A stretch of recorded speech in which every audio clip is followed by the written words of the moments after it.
नमस्कार, सुदर्शन न्यूज में आपका स्वागत है। मैं हूं मुकेश कुमार और आप देख रहे हैं जवाब तो चाहिए। जवाब तो चाहिए में आज हम चर्चा करेंगे क्रिएटिविटी के नाम पर हिंदुओं के त्योहारों और देवी देवताओं को अपमान करने और नीचा दिखाने की कोशिशों पर। क्या विज्ञापन बनाने वाले सूडो सेक्युलरिस्ट को सारी कल्पनाशीलता हिंदुओं के तीज त्योहारों और देवी देवताओं के जरिए ही दिखानी आती है? इस्लाम और ईसाइयत की परंपरा उन्हें क्रिएटिविटी दिखाने के लिए सूट नहीं करती या उन्हें डर लगता है? ये डर विज्ञापन बनाने वालों सो कॉल्ड क्रिएटिव कंपनियों को तब क्यों नहीं लगता जब वो हिंदुओं की सभ्यता, संस्कृति और देवी देवताओं को अपने क्रिएटिव का हिस्सा बनाते हैं, उन्हें अपमानित करते हैं और उन्हें नीचा दिखाते हैं? क्यों धार्मिक एकता दिखाने के लिए शर्मा जी को विलेन और खान साहब को हीरो बनाने की जरूरत पड़ती है? क्या कभी खान साहब को विलेन और शर्मा जी को हीरो दिखाकर धार्मिक एकता नहीं स्थापित हो सकती? चाय के जायके के जादू को दिखाने के लिए हिजाब वाली महिला को उदारता की प्रतिमूर्ति और हिंदू दंपति को दकियानूस और रूढ़िवादी दिखाना क्यों जरूरी है? क्या इसका उल्टा दिखाने से चाय का जायका खराब हो जाएगा? नहीं ना। तो फिर ऐसी क्रिएटिविटी दिखाते समय इन्हें लकवा क्यों मार जाता है? दीपावली की खरीदारी को जश्न रिवाज से जोड़कर विज्ञापन करने की क्या जरूरत आन पड़ी थी? आखिर सभी विज्ञापन हिंदुओं को टारगेट करके ही क्यों बनाए जाते हैं? आज जवाब तो चाहिए में हम बात करेंगे कि क्या विज्ञापन के जरिए हिंदुओं के त्योहारों और देवी देवताओं को टारगेट करने के पीछे कोई षड्यंत्र है? क्या यह जानबूझकर किया जा रहा है? क्या ऐसे प्रोडक्ट का बहिष्कार करने से ही इसका इलाज हो जाएगा या बहिष्कार से आगे भी कुछ करने की जरूरत होगी? करेंगे इसी मुद्दे पर चर्चा और चर्चा के लिए हमारे साथ कुछ मेहमान होंगे, लेकिन पहले देखते हैं एक रिपोर्ट, उसके बाद अपने मेहमानों के साथ चर्चा की शुरुआत करेंगे।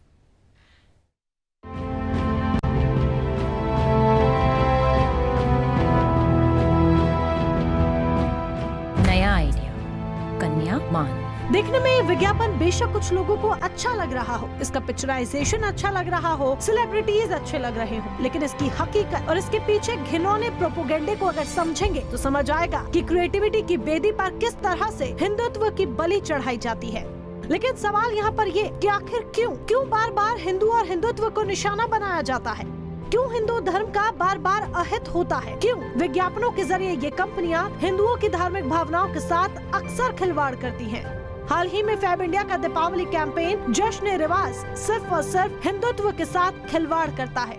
हालांकि जैसे ही इसका सोशल मीडिया पर विरोध हुआ तो फैब इंडिया ने इस विज्ञापन को तुरंत डिलीट भी कर दिया। सिर्फ फैब इंडिया ही क्यों, समय समय पर हिंदू पर्वों का, परंपराओं का ये कंपनियां मजाक उड़ाती आई हैं। आपको याद होगा बीते दिनों आया तनिष्क का विज्ञापन जो लव जिहाद को बढ़ावा देता नजर आया। मिंत्रा ने अपने एक विज्ञापन में द्रौपदी चीरहरण दिखाते हुए भगवान श्री कृष्ण को एक्स्ट्रा लॉन्ग साड़ी खरीदते हुए दिखाया था। मान्यवर का कन्यामान हो या फिर कोई अन्य विज्ञापन, आखिर कब तक क्रिएटिविटी के नाम पर अनजान बन हिंदुत्व का मजाक बनाया जाएगा? कब तक हिंदू सहिष्णु बना रहेगा? यह आपको तय करना है कि आप कैसा भविष्य चाहते हैं, और उस भविष्य के लिए आपको सरकार पर निर्भर रहना है, विज्ञापन दाताओं पर निर्भर रहना है, या फिर खुद कदम उठाना है। फैसला आपको लेना है। नया आइडिया, कन्या मान।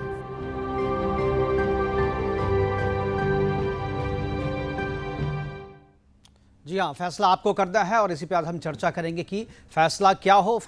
क्या बहिष्कार से काम चलेगा या बहिष्कार से आगे बढ़ के हमें कुछ करना होगा? हमारे साथ मेहमान सारे जुड़ गए। अपने मेहमानों से आपका परिचय कराऊं। बरखा त्रिहा ने सामाजिक कार्यकर्ता, वरिष्ठ पत्रकार और पॉलिटिकल एनालिस्ट अविनाश सिंह हमारे साथ हैं। इसके अलावा हमारे पास जयंत मानकर हैं, सामाजिक कार्यकर्ता हैं, वरिष्ठ पत्रकार भी हैं, मुंबई से हैं। और इसके अलावा एक वरिष्ठ अधिवक्ता ऋषिपाल भी हमारे साथ जुड़ेंगे, कानूनी पक्ष की जानकारी हम इनसे लेंगे। चर्चा की शुरुआत में सबसे पहले बरखा त्रिहा जी से करना चाहूँगा। बरखा जी, इससे पहले भी आपकी हमारी इस मुद्दे पर काफ़ी बातचीत हुई। जब विज्ञापन तनिष्क का विज्ञापन आया था उस समय भी ये इस तरीके की चीज़ें हुई थी, लेकिन बहिष्कार हुआ, ऐड बना, ऐड चला, उसका बहिष्कार हुआ, बहिष्कार के बाद से विरोध हुआ, विरोध के बाद ऐड को वापस ले लिया गया, लेकिन चर्चा आज तक है। यानी विज्ञापन दाता जो कंपनी थी या विज्ञापन निर्माता जो कंपनी थी जिस प्रोडक्ट का विज्ञापन किया जा रहा था, विज्ञापन दिखाने से जितना फायदा या जितने लोगों तक इसकी रीच नहीं होती, उससे ज़्यादा रीच इसे वापस लेने के बाद ही हो गई। क्या आपको लगता है कि जानबूझकर कैसा किया जा रहा है, टारगेट करके किया जा रहा है, और ये एक ट्रेंड होता जा रहा है अब विज्ञापन बनाने वालों के लिए कि कुछ ऐसा बनाओ जो कंट्रोवर्सी क्रिएट हो? पहले कंट्रोवर्सी क्रिएट करो, उसके बाद फिर विरोध करवाओ, और विरोध करवाने के बाद फिर उसे वापस ले लो, और ताकि वापस लेने के बाद भी इसकी चर्चा चलती रहे और उनकी दुकान भी चलती रहे। और क्योंकि जिसको टारगेट किया जा रहा है वो तो कुछ करेंगे नहीं। क्या कहेंगे आप? बिल्कुल सही कहा मुकेश जी आपने। हिंदूज को टारगेट किया जा रहा है। हमेशा हिंदू धर्म को ही क्यों टारगेट किया जाता है? अगर विज्ञापन ये इतने अच्छे हैं और इतना कंट्रोवर्सी करने का इनको शौक है, क्योंकि वाकई ही ये बात आपकी बिल्कुल सत्य है कि जब ये कंट्रोवर्सी करते हैं तो इनका जो भी प्रोडक्ट होता है उसकी सेल उल्टा बढ़ जाती है। तो ये इन्होंने एक स्ट्रैटेजी बना ली है हर बार करने के लिए। मैं बहुत आपको बताना चाहूंगी, बारीकी से मैंने इस मुद्दे को समझा है कि इनकी यही स्ट्रैटेजी है जो इसकी वजह से ये आखिरी दम तक इसको कामयाब करने की कोशिश करते हैं। लेकिन अभी हमें चुप नहीं बैठना, अभी हमें लीगल एक्शन करना है।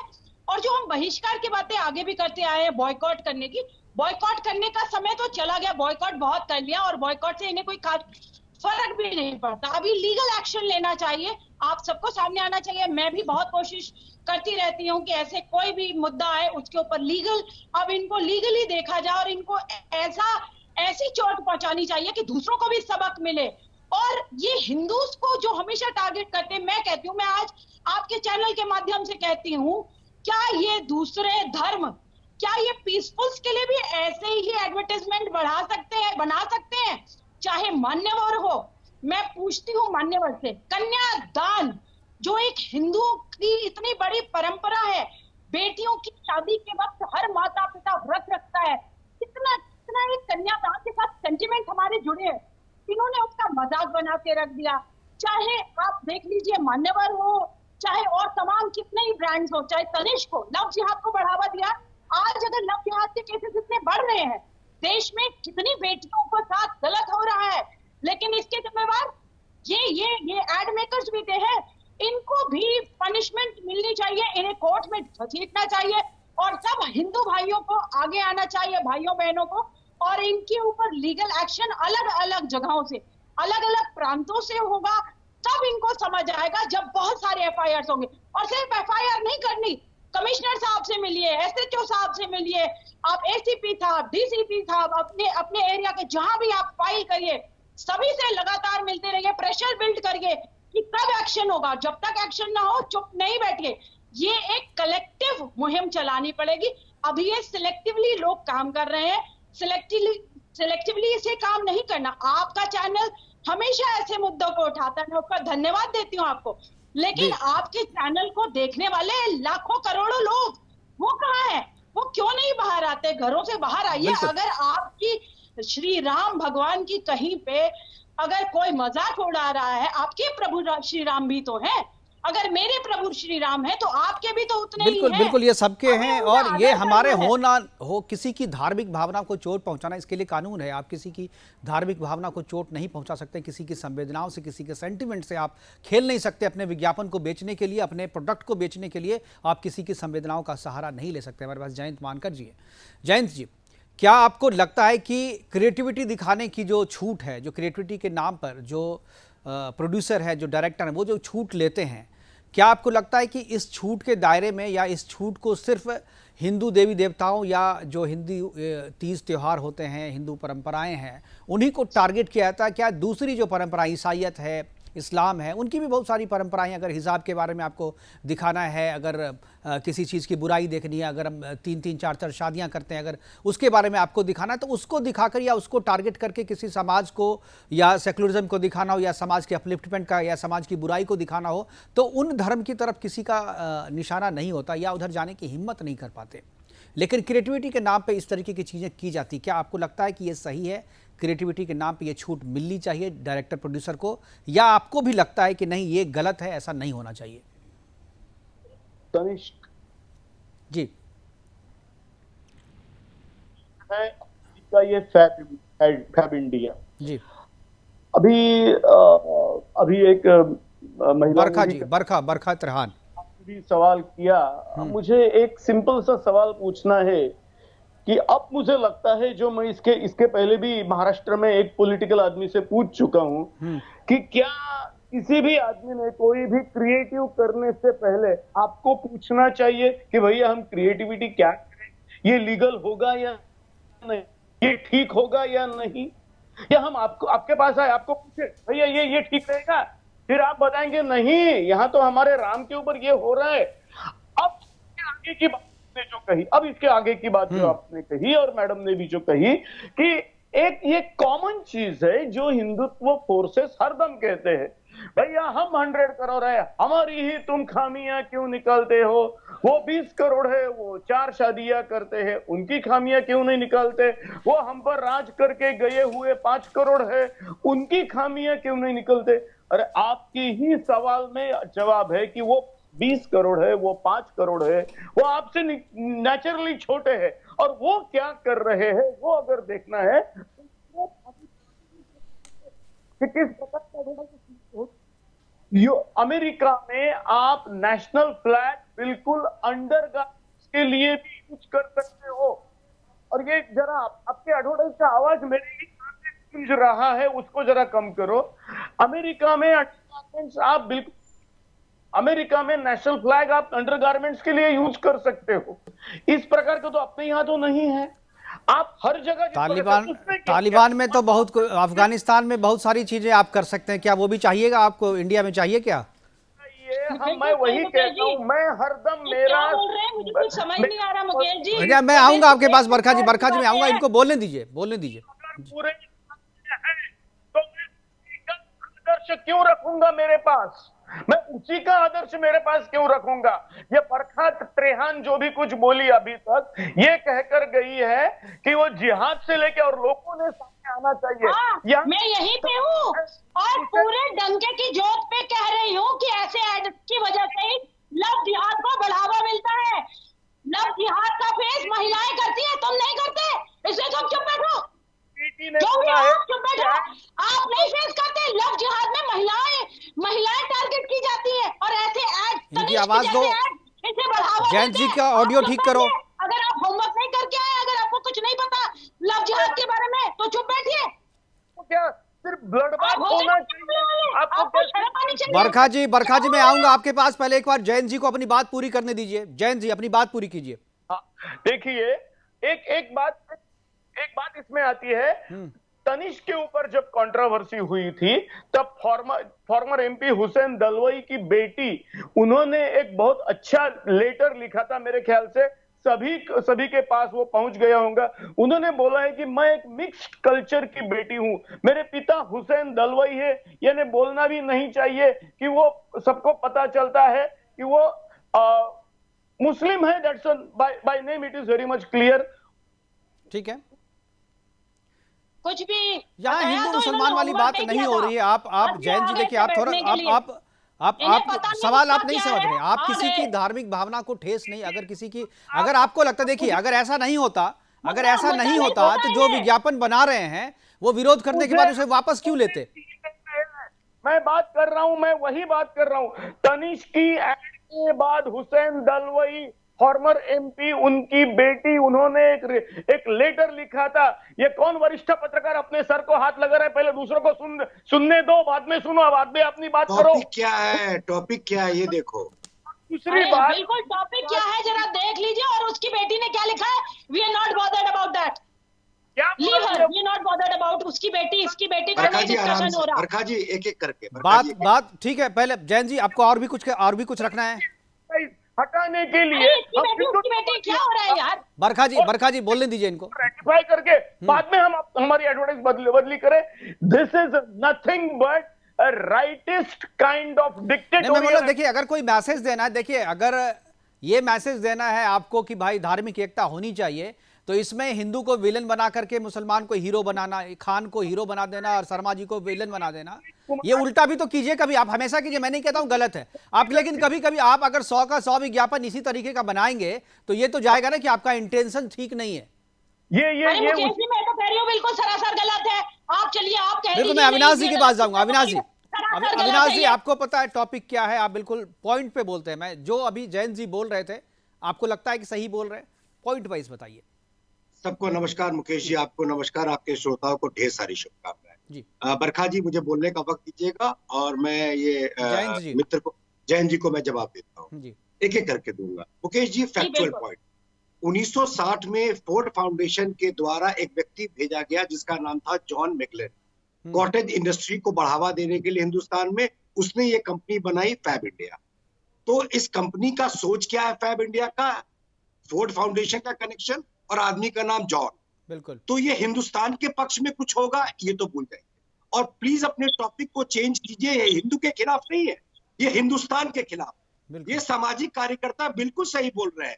80% को अगर आप नुकसान पहुंचाते हैं तो आप देश को नुकसान पहुंचाते हैं।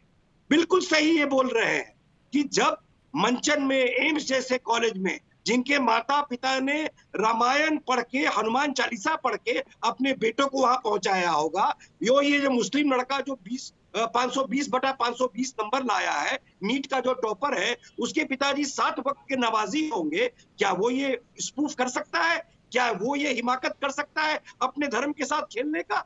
आपको पता है कि एक मिनट रुकिए, जहां मुसलमान 7 से 10% है फ्रांस में, वहां उन्होंने चार्ली हेब्डो का गला रेत दिया। क्या फ्रीडम ऑफ एक्सप्रेशन यूरोप में नहीं है? और क्या कॉन्स्टिट्यूशन में फ्रीडम ऑफ एक्सप्रेशन के साथ साथ रीजनेबल रिस्ट्रिक्शन का जिक्र नहीं है? ये सामाजिक कार्यकर्ता देश विरोधी बात कर रहे हैं, देश को तोड़ने की बात कर रहे हैं, और ये पेड किसी एजेंडा पे बात कर रहे हैं। ये हम आरोप बिल्कुल नहीं मानेंगे। और चार्ली हेब्डो का पूरे वर्ल्ड ने, मैं खुद एक पत्रकार हूँ, पूरे वर्ल्ड ने निषेध किया है। और उसके बाद एक टीचर की भी जब फ्रांस में हत्या की, किसने मारा और क्यों मारा? किसने मारा और क्यों मारा? आप ये क्यों पूछे? आपको पता है हिंदुस्तान में कमलेश तिवारी को किसने मारा? हिंदुस्तान में कमलेश तिवारी को किसने मारा? कई लोग बाकी भी मरे जा रहे हैं। आपकी हिम्मत है। अजहरुद्दीन ने अपना नाम जूते पे लिखवा लिया था। अजहरुद्दीन ने माफी मंगाया गया। एमपी ने भारत माता की जय बोला आपके महाराष्ट्र में। बारी से बरखा जी माफी मंगवाया गया जब उसने भारत माता की जय बोला। देखिए, तीनों लोग एक साथ बोलेंगे तो दर्शकों को कुछ समझ में नहीं आएगा। बरखा जी, प्रशांत जी, अविनाश जी को खत्म करने दीजिए, उसके बाद मैं आऊंगा आपके पास।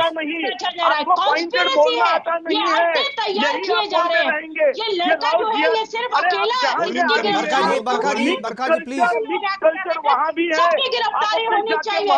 यहाँ तक कि आज तक एम्स में कोई जवाबदेही नहीं दी, अभी तक कोई जवाब नहीं दिया। कैसे चुप बैठे हैं लोग? क्यों चुप बैठे? क्योंकि हम कोई लीगल एक्शन नहीं लेते। हमारा जो कलेक्टिव अप्रोच नहीं है। हमें हिंदुओं को यूनाइट होना पड़ेगा। कैसे कोई हिमाकत कर सकता है? अगर आप उनकी तरफ देखें तो ये तो पुलिस स्टेशन जला देते हैं, ये आग लगा देते हैं, ये तोड़फोड़ मचा देते हैं, ये पत्थरबाजी करनी शुरू कर देंगे, ये चर्चा नहीं करना शुरू कर देंगे। लेकिन हम लोग बहुत टॉलरेंट हैं। हम हर चीज को सोचते हैं कि ये प्यार से, हमारी प्यार की भाषा है, हम प्यार से समझाते हैं, लेकिन ये प्यार से नहीं समझने वाले लोग हैं। अब आप सबको शस्त्र उठाने पड़ेंगे, आपको करनी पड़ेगी, लीगल एक्शन लेना पड़ेगा इनके खिलाफ, एक को चिन्हित करना पड़ेगा, एक को जेल भेजना पड़ेगा। चुप नहीं बैठिए, संगठित होइए। जैन जी, जैन जी, मैं आपसे एक सवाल पूछता हूँ। जैन जी, मैं आपसे एक सवाल पूछता हूँ। ये तालिबानी क्या बोल रहे हैं? मुझे कुछ नहीं समझ आ रहा। सिंह, आप तालिबानी हो। जैन जी हमारे साथ वरिष्ठ अधिवक्ता ऋषिपाल जी भी हैं। मैं आप लोगों की बात वो सुन रहे हैं। मुझे लगता है एक बार हमें लॉयर से भी पूछना चाहिए, ये सारी चीजें हैं, ये खत्म कैसे होगी? ऋषिपाल जी, ये सारी चीजें हैं, हमारे पास पहले से गाइडलाइन है, बावजूद इसके इस तरीके की चीजें हो रही है, एक दूसरे में इंटरफेयर किया जा रहा है, और जानबूझ के, ऐसा लग रहा है कि जानबूझ के ऐसा किया जा रहा है। और विज्ञापन बनाने वाली जो कंपनियां हैं या जो प्रोडक्ट जिसका बनाया जा रहा है, जिसके समर्थन में विज्ञापन किया जा रहा है, उनकी अपनी स्ट्रैटेजी हो सकती है कि भाई पहले कंट्रोवर्सी पैदा करो, कंट्रोवर्सी करने के बाद जो उसे वापस ले लो, वापस लेने के बाद फिर से जो है अपने आप को कहो ठीक है माफी मांगते हैं जी, लेकिन लोगों में जो प्रचार करना था वो तो हो ही गया। इन सब चीजों को रोका कैसे जाए? मैं आऊंगा आपके पास ऋषिपाल जी। मुकेश जी, एक बहुत ही इम्पोर्टेंट बात जो अब तक की बहस से निकल के आई, जयंत जी ने जैसे बताया कि एक विज्ञापन के बाद और विज्ञापन करने वाले को यह अधिकार है कि अपनी बात को दिखा सकता है या अपनी जो भावना है उनको प्रकट कर सकता है, क्योंकि हमारे देश में कानून है। तो क्या हमारे देश में विरोध का कानून नहीं है? अगर मुझे लगता है किसी विज्ञापन के अंदर कोई मेरी आस्था के खिलाफ कोई चीज दिखा रही है तो मैं विरोध कर सकता हूँ, ये मेरा कानूनी अधिकार है। दूसरी बात, बड़ी इंपॉर्टेंट बात है, हम सब 4-5 लोग बैठे हैं, हमारे देश में जो जितने त्योहार हैं, जितने रीति रिवाज हैं, अगर कोई व्यक्ति उनके ऊपर प्रश्न चिन्ह लगाता है तो हम कहीं ना कहीं ये कहते हैं कि हमारे जो फोरफादर थे, हमारे जो पूर्वज थे, वो बेवकूफ थे। क्या उन्होंने ये तीज त्योहार, ये रीति रिवाज, ये रीति रिवाज कई सालों के चलन के बाद उन्होंने रीति रिवाज बनाए हैं, और इन्हीं रीति रिवाजों के आधार पर जो है हमारे कानून का निर्माण हुआ है। हमारा अगर आप देखें, हमारा क्या नाम है, कॉन्स्टिट्यूशन पहले कॉन्स्टिट्यूशन देखिए, उस कॉन्स्टिट्यूशन के अंदर आप देखेंगे तो भगवान राम की फोटो है। जो प्रथम कॉन्स्टिट्यूशन बना हुआ है भगवान राम की, उसके अंदर फोटो है, भगवान कृष्ण की फोटो है। उसके बाद लगातार कॉन्स्टिट्यूशन को बदल दिया गया। और अगर ये जो महानुभाव बैठे हैं, अगर ये कानून की बात नहीं करते, एक बार जाके ओरिजिनल जो कॉन्स्टिट्यूशन है एक बार देख लें, बिल्कुल सही, और उसकी भावना को देख लें कि उनकी भावना किस तरीके से हमारे जो परमेश्वर हैं, जो प्रभु हैं, जिनको हम इतना आदर देते हैं, ये सब चीज जो हमारे फोर फादर्स हैं, हमारे ऋषि मुनि में, हमारे दादा परदादा और उनके दादा परदादा ने जो व्यवस्था उठाई है। मेरा एक सवाल है, यहाँ पे कानून तो बना हुआ है, गाइडलाइंस हैं, केबल एक्ट के तहत भी ये सारी चीजें चलती हैं, और जब कोई भी विज्ञापन बन करके हमारे बीच में आता है उससे पहले उसको सेंसर बोर्ड भी देखता है, और जो सरकार की जो बॉडी है वो भी उसको देखती है, और उसके बाद उसे रिलीज करने का ऑर्डर मिलता है।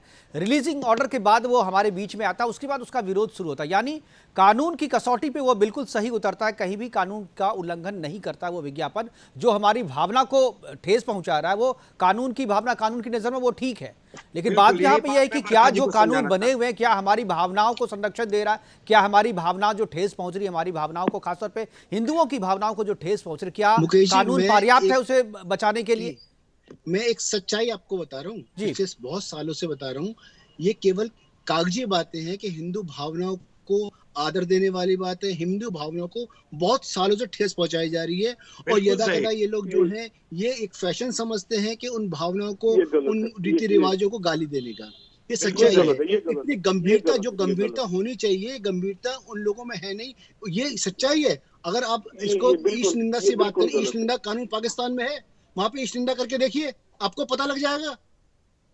अभी बांग्लादेश में क्या हुआ? तो ब्लास्फेमी का कानून तो हमारे यहाँ भी है, लेकिन ये चीजें उसमें आ नहीं रही ना ऋषिपाल जी। यही बात तो मैं कह रहा हूँ कि क्या लगता है कि कानून में संशोधन होना चाहिए, क्या कानून को और कठोर बनाना चाहिए, क्या जो गाइडलाइन है उसको और थोड़ा दायरा बढ़ाना चाहिए, इस तरीके की चीजों को किस तरीके से लगाम कानूनी रूप से लगाया जा सके, क्या आप इसके लिए क्या सजेशन देंगे? नहीं, सबसे इंपॉर्टेंट है तो ऐसे लोग जो भी अगर ये जो क्राइम करते हैं, एक तो इतना मोटा मुआवजा उनको होना चाहिए उनके ऊपर कि पूरी कंपनी बिक जाए, उनको पता रहे कि किस तरह से काम कर रहे हैं। एक बार एक आदमी, दो आदमी, चार आदमी इस तरह से कार्रवाई हो जाएगी तो दोबारा से लोग कानून का मजाक नहीं उड़ाएंगे। हमारे देश में क्या है, कोई बात नहीं, कानून हो गया, अपराध हो गया, कोई बात नहीं, केस चलता रहेगा, 2 साल 4 साल 10 साल, फिर छोटा मोटा जुर्माना होगा, खत्म हो जाएगा। ये इनको बताना जरूरी है कि ये भी बहुत गंभीरता है। क्या ये जो जिस विज्ञापन को लेकर के जो इतनी सारे जो विज्ञापन है जिसको लेकर के विरोध जताया जा रहा है कि ये हमारी भावनाओं को, हिंदुओं की भावनाओं को ठेस पहुंचा, आप भी हिंदू हैं, मैं निष्पक्ष रूप से जानना, क्या आपको नहीं लगता है कि ये गलत है, या आपको ठेस नहीं पहुंचती, या आपके फैमिली में कोई हो सकता है वो आपको नहीं पहुंचती हो ठेस? क्या आपने अपने परिवार में बात किया कि आपको हो सकता है आपको नहीं, आपके घर में किसी को लगता हो? क्या वो आपको नहीं लगता है कि जो रेड लेबल का जो प्रचार है, चाहे जो जिस तरीके से तनिष्क का जो प्रचार दिखाया गया, जो अभी जश्न रिवाज दिखाया गया फैब इंडिया, क्या आपको नहीं लगता है कि ये बदला जाना चाहिए, या ये एक तरफा है? अगर मान लीजिए ये ठीक है, आपको लगता है कि नहीं, सामाजिक एकता को दिखाने के लिए हिंदू और मुसलमानों को एक साथ रीति रिवाज को दिखा करके होना चाहिए, क्रिएटिविटी बनानी चाहिए, लेकिन क्या इसमें कैरेक्टर को चेंज करके क्या नहीं बनाया जा सकता? क्या 100 अगर विज्ञापन बनता है तो 100 के 100 विज्ञापन में विलेन हिंदू ही क्यों रहेगा? कभी मुसलमान को भी दिखाइए, कभी क्रिश्चियन को भी दिखाइए, तब तो लगेगा कि गंगा जमनी तहजीब है ये।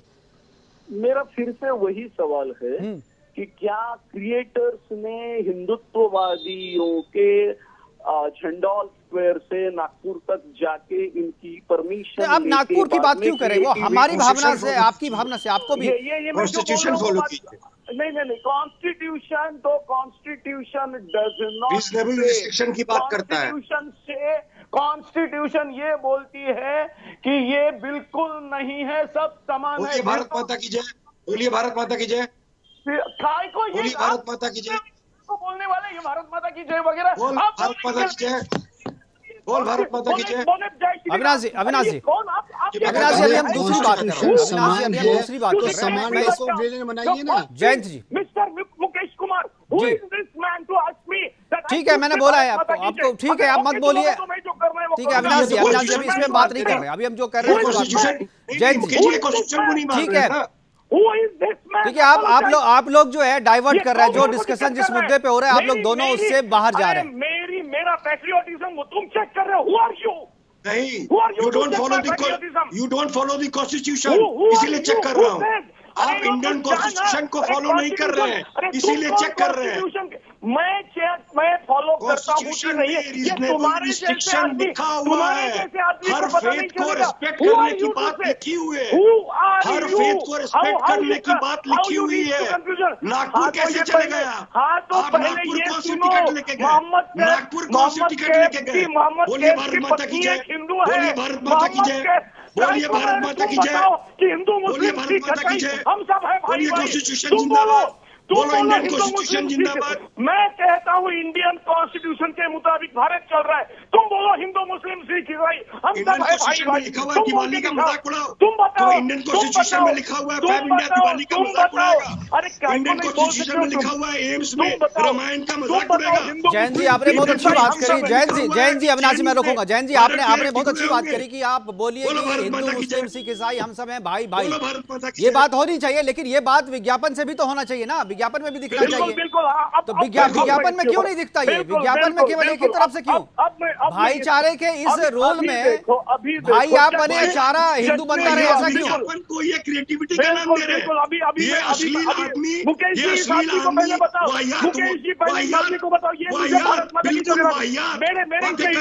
मैं दोनों मेहमानों से कहूंगा, मैं फिर विज्ञापन प्लीज अविनाशी और जैन जी बारी बारी से जैन जी बताइए। ये विज्ञापन वाहियात विज्ञापन है, इसका भर्त्सना करनी चाहिए। ठीक है, आपने कह लिया अविनाशी वाहियात विज्ञापन है, इसका बहिष्कार होना चाहिए। और आपने जैन जी आपने कहा हिंदू मुस्लिम सिख ईसाई आपस में है भाई भाई, मानते हैं हम, अगर आप जो कह रहे हैं मैं कह रहा हूं, लेकिन क्या विज्ञापन जो बन रहा है क्या इसको दिखा रहा है?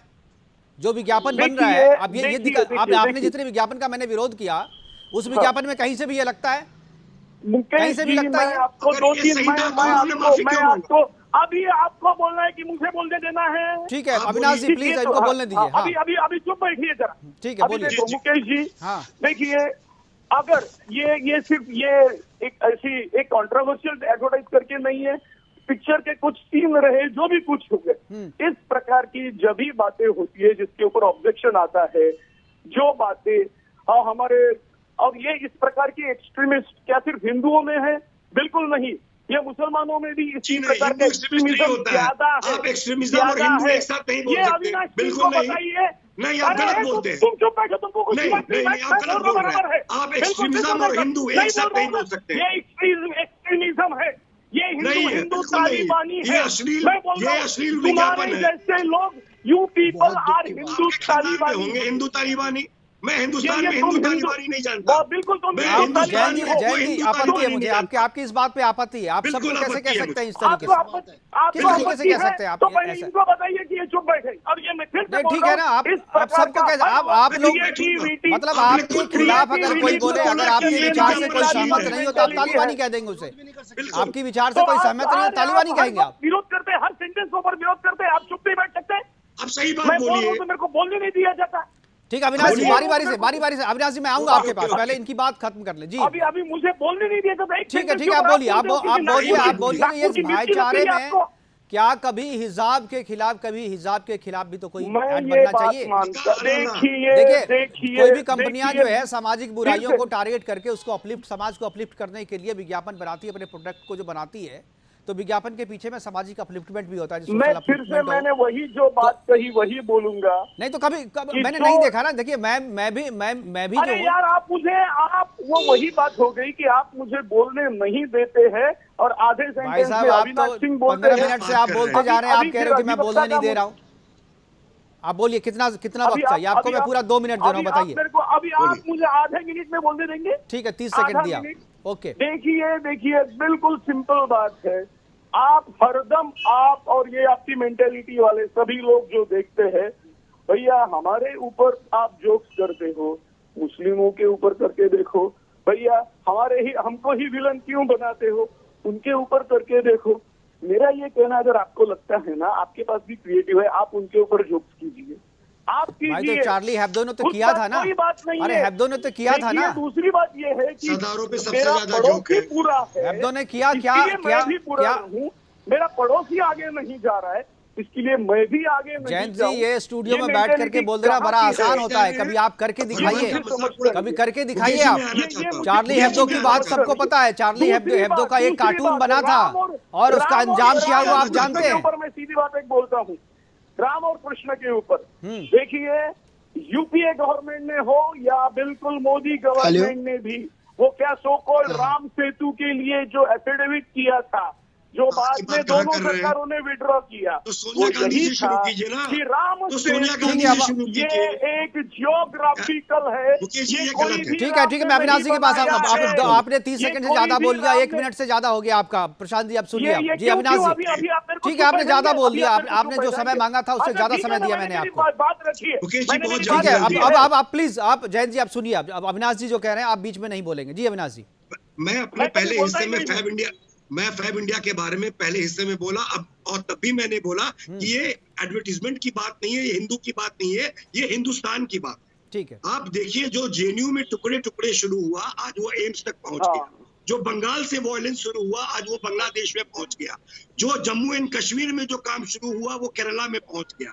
तो ये छोटे छोटे पॉकेट्स में आज से नहीं 70 साल से ये कम्युनिस्ट और ये कांग्रेस ने मिल करके देश को छला है, और इसी तरह से धीरे धीरे ये हिंदू के पेशेंस को टेस्ट करते हैं, और ये विश्लेषक जैसे लोग उसको बौद्धिक संरक्षण देते हैं। मैं फिर आपको याद दिलाऊं, ये ऐड में कोई दम नहीं है, ये अश्लील ऐड है, ये हिंदू विरोधी नहीं, ये हिंदुस्तान विरोधी है, क्योंकि ये 80% के खिलाफ है। नंबर 1। नंबर 2, जब आपने बात कही हिंदू मुस्लिम सिख ईसाई की बात कही, आप ये बताइए कि 15 मिनट पुलिस को हटा लो, किस नेता ने बोला? हम 20 करोड़ 80 करोड़ पे भारी पड़ेंगे, किस नेता ने बोला? और ये सामाजिक कार्यकर्ता हमें बोल रहे हैं कि हमको चींटी समझे। अरे वो चींटी है जो आपको काटेंगे भी, हम हाथी भी रह करके हमें बैठना पड़ेगा, अगर इन जैसे कार्यकर्ता उनको बौद्धिक संरक्षण देंगे तो। और नंबर 2 और नंबर 3, ये बिल्कुल कॉन्स्टिट्यूशन के खिलाफ है कि आप किसी भी फेथ का मजाक उड़ाइए, चाहे वो मुसलमान हो चाहे वो सिख हो। ये कह रहे थे जोक होता है, सबसे ज्यादा जोक तो सिख के ऊपर होता है। कितने सिख ने आज तक विरोध किया है, वो बिल्कुल स्ट्राइक पे लेते हैं। पर अगर मुसलमान के धर्म के खिलाफ कुछ आप एक शब्द ही बोलते हैं तो कमलेश तिवारी होता है। ये इस देश को याद रखना हो। बिल्कुल सही बात। बताइए जयंत जी, क्या जवाब है आपके पास? इन्होंने जो उदाहरण दिए हैं बिल्कुल लॉजिकल है, आप कन्विंस नहीं है इससे? आपने मुझे पूछा है कि जी अविनाश जी को आपने सुना होगा, आपको बोलना है कुछ? मैंने सुना है। अभी देखिए अविनाश जी क्या करते हैं, मैं आपको फिर से यही बात कहता हूँ कि एक जो कास्टिंग का एस्पिरेशंस होता है, किसी को भी फटाक से आप ये बोल देना कि आप टुकड़े गैंग, देशद्रोही गैंग वगैरह बोल देना, तो जिस देखिए इससे पहले विरोध नहीं होता था, क्योंकि विरोध करने वालों को कुचल दिया जाता था, चार्ली हेब्दो जैसा कांड यहाँ भी हो जाता था। लेकिन अब चूंकि विरोध हो रहा है, क्योंकि लगता है कि आप विरोध करने से चीजें बदल सकती है, इसलिए विरोध किया जा रहा है। भावनाएं पहले भी आहत होती थी, लेकिन पहले विरोध नहीं होता था। भावनाएं पहले भी आहत होती थी, लेकिन विरोध नहीं होता था। अब विरोध हो रहा है, तो मुझे लगता है कि कहीं ना कहीं जो ऐड बना रहे हैं इस तरीके के, अभी तक मैंने सिर्फ एक सेंटेंस बोला है, उसके बाद आप दोनों ने मेरे ऊपर नहीं, इससे पहले आपने काफी बोल लिया। हमारे पास वक्त की कमी है। मैं आखिरी कमेंट बरखा त्रेहान जी से मैं चाहूंगा। बरखा जी, हमारे पास 10 सेकंड का समय। मुझे फिर से बोलने नहीं दिया mister Mukesh Kumar. No, this is not the way, this is not the way. मैंने बिल्कुल पूरा नहीं किया। मैंने रिपीट कर रहे हैं। ठीक है, चलिए आप आखिरी 30 सेकंड, चलिए आखिरी 30 सेकंड। तो मेरे देखिए, ये जो आपने बोला है अभी तक कि भैया ये सिर्फ मुसलमानों के ऊपर ये एडवर्टाइज करके दिखाइए वगैरह, it's very simple for me कि मेरा पड़ोसी के ऊपर भी मजाक करो। और ये जो आपने टुकड़े गैंग की बात बताई, तो 1992 में जब बाबरी गिराई, बाबरी से गोधरा तक कहां से कहां चले गए? आप बोलिएगा, बोलने नहीं दिया। ये केवल मजाक वाला मामला नहीं है, ये मजाक चुटकुलेबाजी नहीं है। आप किसी की सभ्यता, संस्कृति और किसी की देवी देवताओं को टारगेट करके उनकी संवेदनाओं को, उनकी भावनाओं पे आप आघात कर रहे हैं, और ये कहीं से भी एक्सेप्टेबल नहीं होगा। अगर आप चाहते हैं कि सभी का मान सम्मान हो, तो ताली एक हाथ से नहीं बजती है। ताली एक हाथ से नहीं बजती है। जयंत जी, हमारे पास समय समय की कमी है, माफी चाहूंगा आपसे, हमारे पास समय की कमी है, माफी चाहूंगा। अविनाश जी आपका, जैन जी आपका और ऋषिपाल जी आपका, बरखा त्रेहान हमारे साथ जुड़ी थी, अभी नहीं है। आप सभी का बहुत बहुत शुक्रिया, बहुत बहुत धन्यवाद, आपने अपनी बातें हमारे साथ साझा की, इसके लिए बहुत बहुत शुक्रिया। तो ये ताली एक हाथ से नहीं बजती, अगर आपको सम्मान चाहिए तो आपको सम्मान करना भी होगा। दोनों हाथ से ताली बजती है, एक हाथ से सिर्फ थप्पड़ पड़ता है। अगर इस तरीके की बातें होगी तो उसे थप्पड़ की तरह ही ट्रीट किया जाएगा और जिसका जवाब थप्पड़ ही होना चाहिए। फिलहाल अभी के लिए इतना ही, दीजिए इजाजत, नमस्कार।